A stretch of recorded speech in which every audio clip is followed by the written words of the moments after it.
Ladies and gentlemen, prepare to be enlightened. Sadness sucks. Well, you clap for Luke. It's not really all that impressive that I can tell you that, because everyone in this room has been sad before. It's normal, it's natural, it's expected. If someone was happy all the time, eventually you would run him out of the community in an angry mob.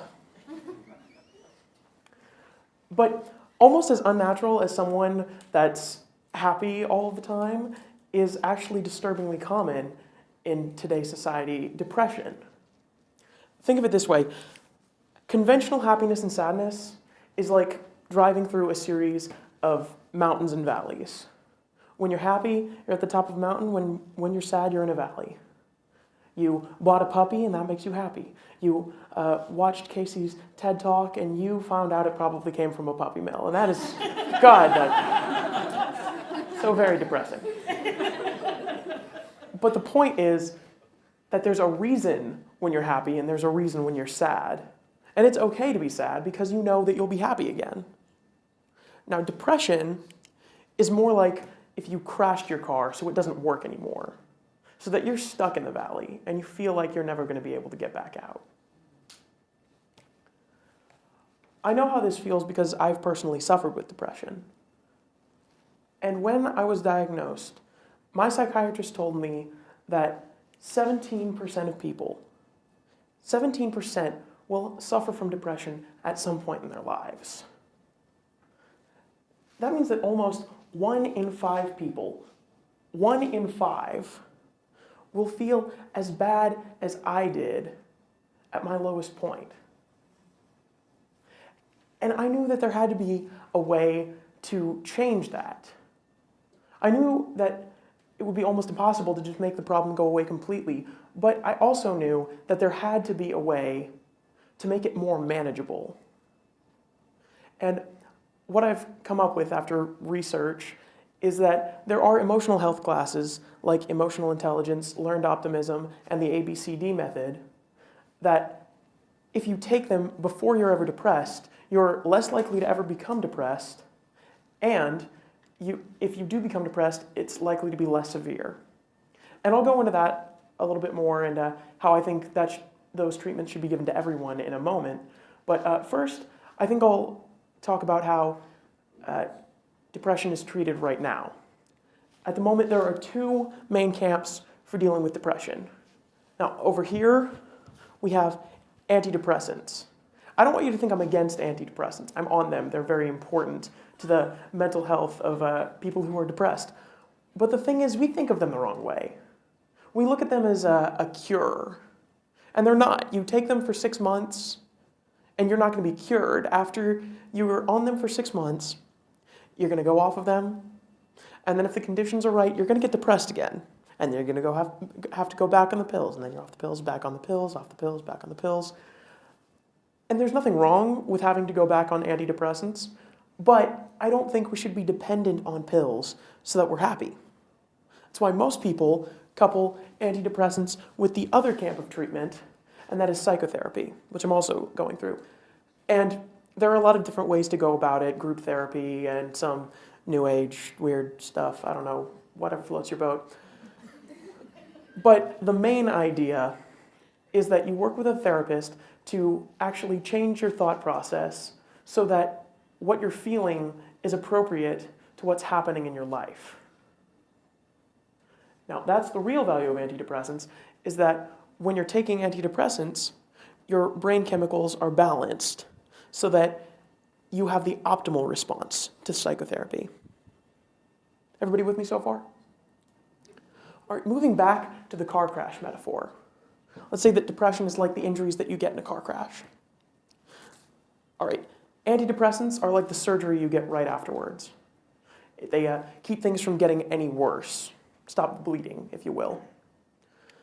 Then we have psychotherapy over here, which is kind of like physical therapy, and psychotherapy gets your mind working as it should.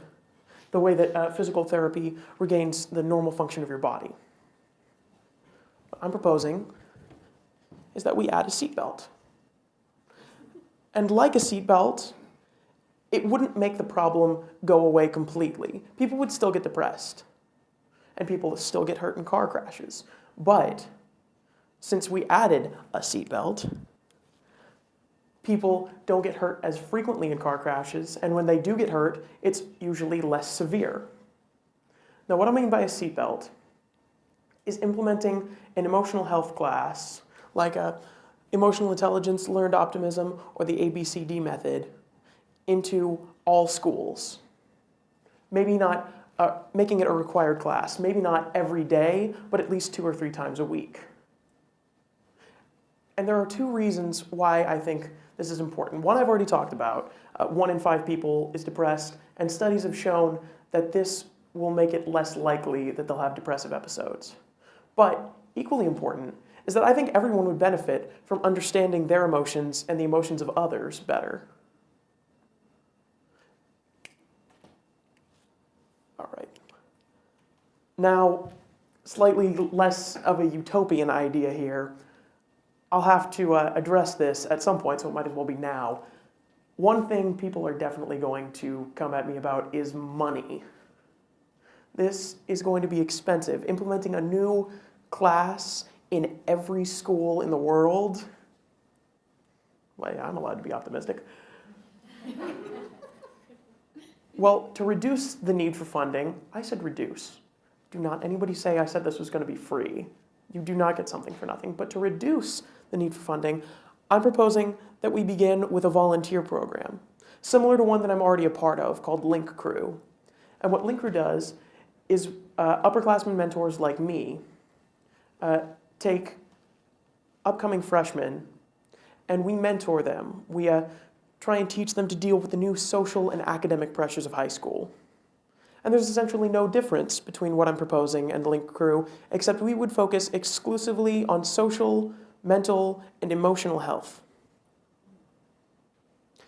A wise man named Thomas More, the contemporary one, not the guy that wrote Utopia, he once said that everybody needs therapy. So let's give everybody therapy. What I want you to remember here is that I am not an expert. And if you decide not to use my particular plan, that's okay. But what needs to be done is some sort of action needs to be taken against depression. What I like about my plan is that it's not solely targeted at depression, because depression is not my only target. Once we really understand how this program would work and the adjustments that we need to make, then we could change it so that it works on any social or emotional disorder or issue. We can use it to fight anxiety, social awkwardness, bullying, social detachment via cell phone addiction. I've seen it, it's bad.